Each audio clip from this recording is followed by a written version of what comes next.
তোমাদেরকে আমি বলেছিলাম যে আমার গোপুসোনাকে কী রান্না করে আমি ওকে দেব, তো সেটা তোমাদেরকে দেখাবো বলেছিলাম। তো দেখো এখানে 5 রকম ভাজা আছে।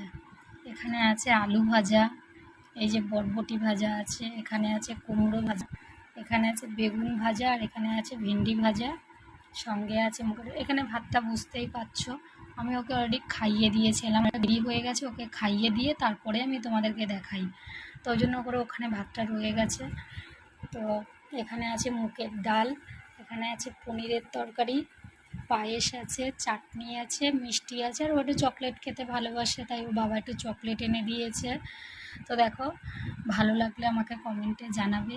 দেখো আমি বেশি কিছু করতে পারিনি যেহেতু আমার শরীরটা খুবই খারাপ, তো আমি আজকে অনেক কষ্ট করে উঠে রান্না করছি।